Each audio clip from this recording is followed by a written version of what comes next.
Hello students, today we are going to start chapter light, reflection and refraction. ये class 10th का बहुत important topic है। सबसे पहले हम डिस्कस करते हैं व्हाट इज लाइट। लाइट हम फिजिक्स में ऑप्टिक्स ब्रांच में पढ़ते हैं and in optics we will discuss the phenomena of light. So firstly we will discuss what is light. एक एक्सपेरिमेंट समझते हैं। आप एक रूम में हैं, आप अपने आसपास क्या देख पा रहे हैं? अभी आप कहेंगे कि आप सारी चीजें देख पा रहे हैं। अब सेम एक्सपेरिमेंट आप एक डार्क रूम में कीजिए जहां सारी लाइट्स ऑफ है। मतलब हम ये नहीं कह रहे कि बाहर सनलाइट हो, सारी लाइट्स नाइट में कीजिए एक्सपेरिमेंट। अब देखिए आप क्या देख पा रहे हैं। You are not able to see anything, but why? कि आप डे में सारी चीजें देख पा रहे हैं बट नाइट में आप वही चीजें नहीं देख पा रहे हैं। So the reason behind this is light. Light is a form of energy which helps us to see object. Light की हेल्प से ही हम सारे ऑब्जेक्ट देख पा रहे हैं। कैसे? तो सपोज करिए ये एक ऑब्जेक्ट है। अब हम इस सेल को कैसे देख पा रहे हैं? तो हमने एक सोर्स लिया, लाइट सोर्स, एक बल्ब हो, सोर्स सनलाइट भी हो सकती है, सनलाइट भी एक सोर्स का वर्क कर रही है।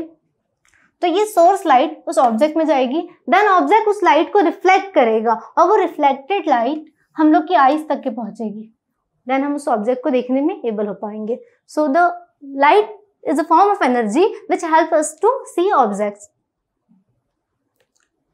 उसके डिफरेंट फिनोमेना है। तो सबसे पहले हम लाइट को डिस्कस करते हैं डिटेल में। Light travels in straight line.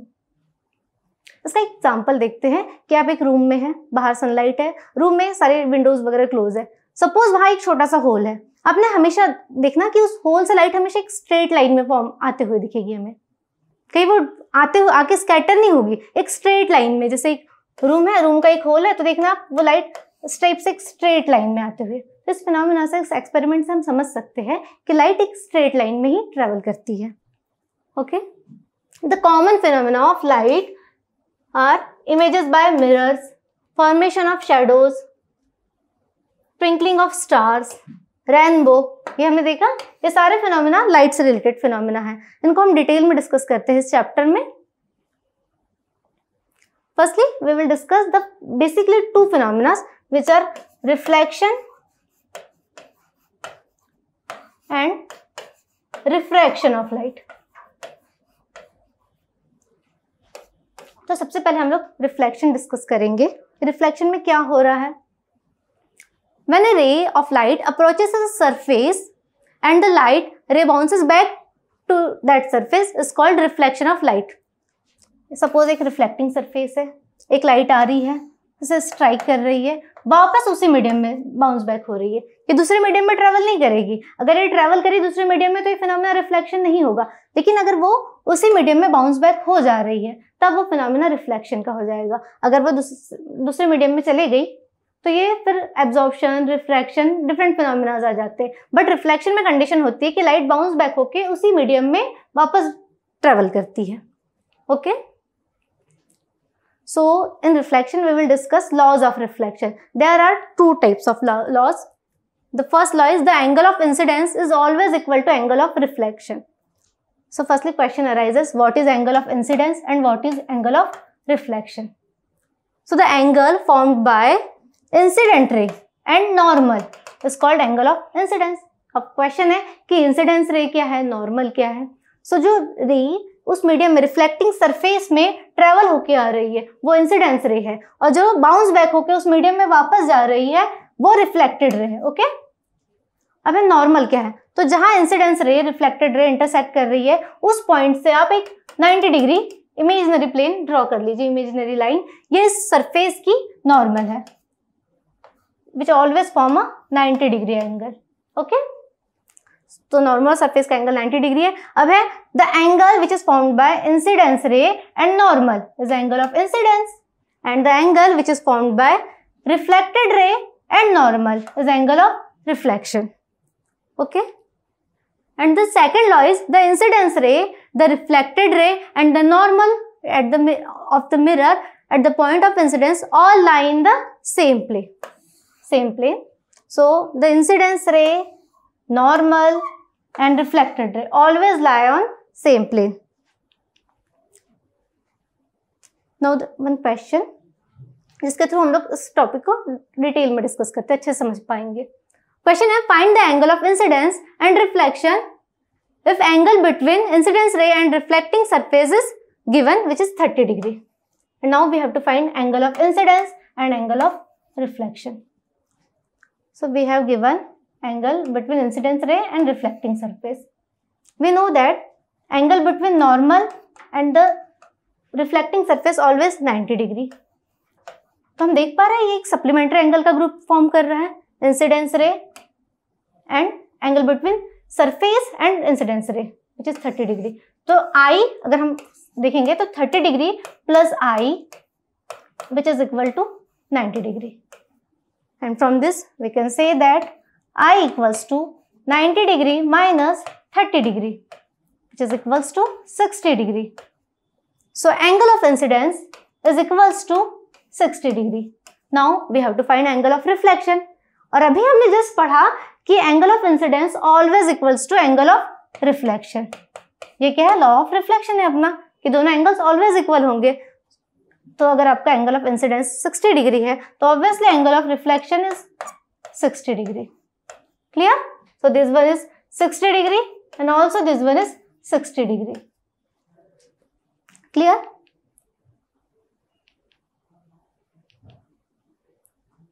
Now characteristics of image found by plane mirror. हमने रिफ्लेक्शन पढ़ लिया. रिफ्लेक्शन के हम एप्लीकेशंस देख रहे हैं कि कैसे प्लेन मिरर में कैरेक्टरिस्टिक्स क्या क्या है, कैसे इमेज फॉर्म हो रही है. So firstly the image obtained by the plane mirror is always erect and virtual. Plane mirror का सबसे सिंपल एग्जांपल हम घर में डेली मिरर देखते हैं. आप देखना हम मिरर में हम कहाँ अपनी इमेज देख पा रहे हैं. तो हम इमेज हमेशा इमेज मिरर के अंदर देखते हैं. That means behind the mirror. That is suppose ये हम खड़े हैं और ये हमारी इमेज है. तो हमेशा इमेज कैसे रहेगी? Behind the mirror. And the image which is behind the mirror is virtual. अगर इमेज हम लोग को मिरर के सामने in front of the mirror मिल रही है तो वो हमेशा रियल इमेज होती है. और जो इमेज हमेशा हमें back side of the mirror behind the mirror मिलती है वो वर्चुअल इमेज होती है. Clear? And the image is erect. तो अगर इमेज हमें जस्ट लाइक मैं स्टैंडिंग सीधे हूँ और मिरर में मेरी इमेज सीधी आ रही है तो वो हमेशा इरेक्ट होगी. ठीक है? इरेक्ट, उसे हम इरेक्ट कहेंगे. लेकिन मान लो मैं सीधी खड़ी हूँ, ऑब्जेक्ट तो सीधा ही है लेकिन इमेज आपकी उल्टी आ रही है, आपको इनवर्स दिख रही है, तो इसे हम इन्वर्टेड इमेज कहते हैं. ओके? तो प्लेन मिरर में जब आप प्लेन मिरर की बात कर रहे हैं तो हमेशा इमेज आपको इरेक्ट मिलेगी एंड वर्चुअल मिलेगी. The image size and the size of object both are equal. Okay? The image size and size of object both are equal. मैं जिस साइज की हूँ मैं मिरर में उसी साइज की दिखूंगी, छोटी या बड़ी नहीं दिखने वाली. बाकी हाँ प्लेन मिरर की बात कर रहे हैं, ये कॉन्वेक्स कॉनकेव ये आगे हम जो सारे डिस्कस करेंगे उनमें ये इमेज फॉर्मेशन चेंज हो जाता है. लेकिन प्लेन मिरर की बात करें तो image size and object size both are always equal. Now the image distance is equal to the object distance. Suppose कि प्लेन मिरर है, प्लेन मिरर से ऑब्जेक्ट 2 मीटर पे है, तो जो इमेज हम लोग को मिलेगी वो इमेज भी आपको ऑब्जेक्ट प्लेन मिरर के बिहाइंड 2 मीटर दिखेगी. इसका साइज चेंज नहीं होगा कि आप 2 मीटर में खड़े हैं, मिरर इमेज आपको और पीछे दिख रही है या आगे दिख रही है. सेम डिस्टेंस में object distance and image distance always equal. Laterally inverted images are obtained. Laterally inverted that means कि आपने राइट हैंड किया है, आपको इमेज वहां पे मिरर में आपको राइट हैंड नहीं दिखेगा, आपको left hand. Just like D आपने सीधा रखा है, आपको मिरर में उल्टा दिखेगा. इसका एक सबसे अच्छा एग्जांपल है एम्बुलेंस. आपने एम्बुलेंस में देखा है कि हमेशा एम्बुलेंस सीधा नहीं लिखा रहता, उल्टा लिखा रहता है. ये क्यों? क्योंकि ये उनके कन्वीनियंस के लिए रहता है कि जो आगे बाइक वाले या कार वाले वो अपने साइड रियर व्यू मिरर में देखे तो वो इमेज उन्हें सीधी दिखे. वहां उल्टा लिखा रहता है तो उस इमेज में वहां पे उनको सीधा दिखेगा. Now the spherical mirrors. Plane mirror हमने डिस्कस कर लिया, अब आते हैं स्फेरिकल मिरर. ये क्या चीज है? प्लेन तो ठीक है, हमने डेली देखते रहते हैं हम लोग मिरर्स, लेकिन स्फेरिकल क्या है? तो स्फेरिकल एक सबसे पहले एक स्फीयर एज्यूम करो, एक हॉलो स्फीयर. ठीक है? अब आपने इस हॉलो स्फीयर का कोई पार्ट सपोज कट कर दिया, इतना पार्ट ले लिया, कुछ ऐसा हो गया. मान लो इतना पार्ट ले लिया, कुछ ऐसा हो गया. तो हॉलो स्फीयर का एक पार्ट हमने कट करके बाहर निकाल लिया, यही आपके स्फेरिकल मिरर्स फॉर्म कर रहे हैं, मतलब सारे स्फेरिकल मिरर्स इस हॉलोस्फीयर के पार्ट ही है। तो spherical mirror is a curved mirror which is part of hollow sphere, क्योंकि ये स्फेयर का पार्ट है इसलिए कर्व्ड रहते, प्लेन रहते नहीं है। हाँ, इसी को अगर हमने छोटा सा पार्ट लिया है तो आपको प्लेन दिखेगा, बट अगर हम देखा जाए जनरली बात करें तो स्फेरिकल मिरर कर्व्ड रहते हैं। Spherical mirrors are two types, okay, and they are concave mirror and convex mirror. Terms used in the study of spherical mirrors. So हम सबसे पहले कॉनकेव और कॉन्वेक्स हम लोग इस टॉपिक के बाद डिटेल डिस्कस करेंगे। सबसे पहले हम डिस्कस करते हैं कि कॉनकेव में इसका शेप कैसा है और कॉन्वेक्स का शेप कैसा है। तो कॉनकेव जिसमें कर्व्ड सरफेस रिफ्लेक्टिंग रहेगा एंड बैक साइड उसमें पॉलिश्ड रहेगा, तो ये कॉनकेव हुआ। सिमिलरली कॉन्वेक्स में इसका जो उभरा हुआ पार्ट है, बल्ज्ड वाला, वो पार्ट आपका रिफ्लेक्टिंग रहेगा एंड बैक साइड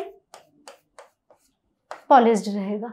ठीक है, तो हम टर्म्स देखते हैं कि स्फेरिकल मिरर्स की स्टडी में हम कौन कौन सा टर्म्स यूज करेंगे, उसके बाद हम लोग इन मिरर्स को डिटेल में डिस्कस करते हैं। So first one is centre of curvature.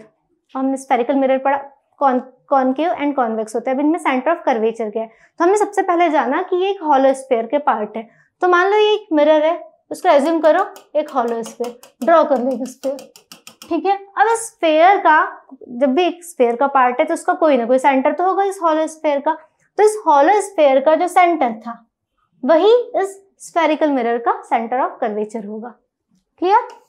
It is the centre of sphere of which the mirror is part. Mirror जिस स्फीयर का पार्ट है उसी का सेंटर जो रहेगा वो सेंटर ऑफ कर्वेचर है।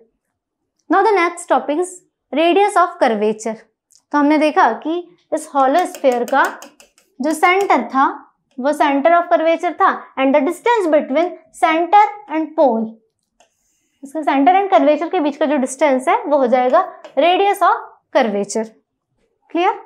इस जो कट वाला पार्ट रहता है इस पार्ट को हम कर्वेचर भी कहते हैं। जो हॉलोस्फीयर का हमने जो कट करके पार्ट निकाला है इसे हम कर्वेचर कहते हैं, इसलिए हम लोग हमेशा कह रहे हैं centre of curvature, radius of curvature, क्योंकि इस कर्वेचर से हम कंपेयर कर रहे हैं हर चीज को। Now the next one is pole. It is the centre of the reflecting surface of mirror. जो हम कर्वेचर की बात कर रहे हैं ये आपका रिफ्लेक्टिंग सरफेस है, इस रिफ्लेक्टिंग सरफेस का जो सेंटर होगा, अब हम इस हॉलोस्फीयर के सेंटर की बात नहीं कर रहे हैं, अब हम बात कर रहे हैं इस रिफ्लेक्टिंग सरफेस के सेंटर की। तो इस रिफ्लेक्टिंग सरफेस के सेंटर को हम कहते हैं पोल, जैसे हम P से डिनोट करते हैं। क्लियर? तो इस इमेज में ये है पोल आपका। Now the principal axis, it is a straight line which is passes through center and pole. ठीक है, सेंटर से पोल को जो एक स्ट्रेट लाइन कनेक्ट कर रही है जिसे हम बोल रहे हैं प्रिंसिपल एक्सिस। और कोई भी ऑब्जेक्ट, आगे हम स्टडी करेंगे इमेज फॉर्मेशन, सारे ऑब्जेक्ट प्रिंसिपल एक्सिस में ही रहेंगे, तो प्रिंसिपल एक्सिस इंपॉर्टेंट है। Now the next is principal focus. In concave mirror, rays of light parallel to principal axis after reflection meet at a point. Suppose एक concave mirror है, सारी raise parallel जा रही है प्रिंसिपल एक्सिस के, और after reflection वो एक पॉइंट में जहां मीट करती है वो होता है principal focus for concave mirror. Principal focus concave mirror and convex mirror दोनों के लिए चेंज होंगे। And in convex mirror rays of light parallel to the principal axis after reflection get diverge and appears to come. ये हम detail में discuss करेंगे कि कैसे ये अपीयर हो रही है, कैसे ये हम लोग को मिल रही है, लेकिन अभी हम डिस्कस कर रहे हैं कि फोकस क्या है, प्रिंसिपल फोकस का है। तो जिस पॉइंट में ये अपीयर हो रही है, रियल में नहीं मीट कर रही है, रियल में तो ये डाइवर्स हो जाएगी, लेकिन जहां अपीयर होगी हम लोग को मीट होते हुए, उस पॉइंट को हम कह रहे हैं principal focus of convex mirror. Clear? Now the next point is focal length. So हमने पढ़ा कि फोकस क्या है। So the distance between focus and pole is known as focal length. So F से P के distance को focal length कह रहे हैं। In spherical mirror, the radius of curvature is twice the focal length. So radius of curvature is twice of focal length, which is this, and focal length is half of radius of curvature. Clear? ये आपका centre से पोल का जो distance है ये हो जाएगा आपका रेडियस ऑफ कर्वेचर, एंड जो फोकल लेंथ है फोकस से पोल का डिस्टेंस फोकल लेंथ, और फोकल लेंथ क्या हो जाएगी आपकी r की हाफ हो जाएगी। Clear? Now we will discuss concave mirrors and convex mirror in details. So firstly we will discuss concave mirror. It is a spherical mirror whose reflecting surface curved inwards. हमने अभी छोटा सा discussion देख लिया, अब उसको डिटेल में देख रहे हैं कि इसका रिफ्लेक्टिंग सरफेस क्या रहेगा, कर्व्ड रहेगा, उसका बैक साइड पॉलिश्ड रहेगा और फ्रंट साइड रिफ्लेक्टिंग सरफेस रहेगा। ठीक है, यहाँ पे रेज जो भी प्रिंसिपल एक्सिस है यहाँ ऑब्जेक्ट रहेगा, यहाँ से रेज आएगी, तो रेज हमेशा कॉन्केव सरफेस पे पड़ेगी इस कर्व्ड वाले सरफेस में और बैक साइड पॉलिश्ड रहेगा। Rays parallel to principal axis after reflection get converge. देखिए ये आपका कॉन्केव मिरर, ये प्रिंसिपल एक्सिस हमने यहाँ ऑब्जेक्ट रखा है। सपोज जो पैरेलल रेज आ रही है, ठीक है, वो आफ्टर रिफ्लेक्शन हमेशा फोकस में कन्वर्ज हो जाएगी और इसीलिए इसी प्रॉपर्टी के कारण इस मिरर को हम कन्वर्जेंट मिरर भी कहते हैं। Concave mirror also known as convergent mirrors.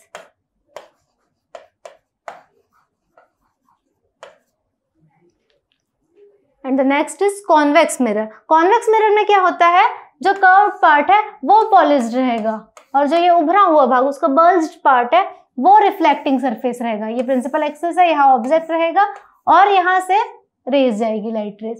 ठीक है, अब कॉन्वेक्स सरफेस में क्या होगा कि लाइट डाइवर्ज हो जाएगी, अब यहाँ पे कन्वर्ज नहीं होगी। मतलब कॉन्केव में हमने पढ़ा था कि आफ्टर रिफ्लेक्शन लाइट कन्वर्ज हो रही है, लेकिन कॉन्वेक्स में क्या होगा, लाइट कन्वर्ज नहीं होगी, डाइवर्ज हो जाएगी, मतलब दूर जाएगी। कन्वर्ज होना है ना सिकुड़ जाना, समीट जाना उस पार्ट में, लेकिन डाइवर्ज है ना वहां से और दूर चले जाना, तो लाइट यहाँ से ट्रेवल होके दूर चली जाएगी। ठीक है, सपोज बहुत सारी रेज जा रही है तो ये डाइवर्ज हो जाएगी, इसलिए इसका सेकंड नेम है divergent mirror. Convex mirror also known as divergent mirrors. Clear?